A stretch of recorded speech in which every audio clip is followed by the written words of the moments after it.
আসসালামু আলাইকুম। আমরা খুবই গুরুত্বপূর্ণ আরেকটি ম্যাথ সমাধান করব। তো ভাইয়া আমাদের ম্যাথটি হচ্ছে কোন বস্তুর তাপমাত্রা 194 ডিগ্রি ফারেনহাইট হলে কেলভিন স্কেলের মান কত? তো ভাইয়া আমাদের ফারেনহাইট স্কেল এবং কেলভিন স্কেলে একটা সম্পর্ক আছে। তো আমাদের সবার সম্পর্কটা জানা আছে যে আমরা জানি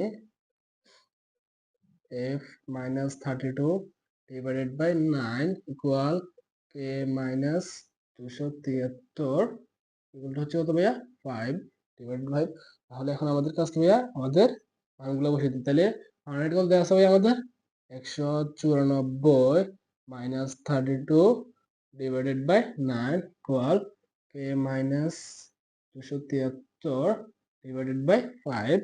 এখন আমরা আর গুণ করে দিই ভাইয়া, তাহলে হচ্ছে k minus 273 ইন্টু 9 ইকুয়াল, তাহলে ভাই 194 থেকে 32 বিয়োগ দিলে আমার থাকতেছে কত ভাইয়া 194 মাইনাস 32 এগুলো হচ্ছে কত 162 ইন্টু 5।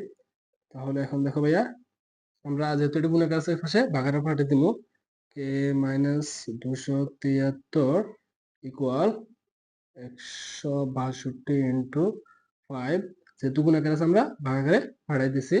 তারপর দেখো ভাইয়া k ইকুয়াল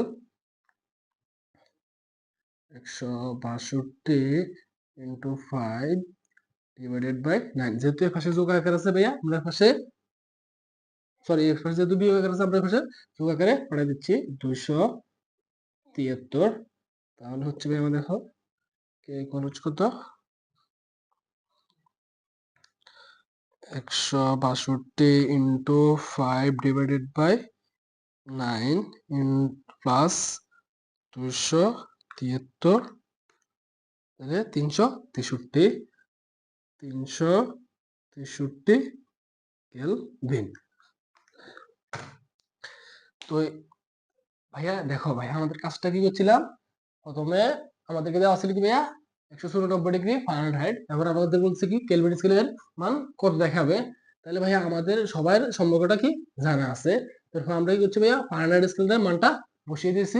এরপরে আমরা এখান থেকে কি করছি আড়াআড়ি গুণ করে দিয়েছি। এরপরে আমরা শেষ পর্যন্ত দেখতেছি কত ভাইয়া, যখন 194 ডিগ্রি ফারেনহাইট হলে যে মান দেখাবে, ফারেনহাইট স্কেল যদি 194 দেখা, ওই মানটা কেলভিন স্কেল কত দেখাবে ভাইয়া 363 কেলভিন। তো ভাইয়া আশা করি বুঝতে পারছি, ধন্যবাদ।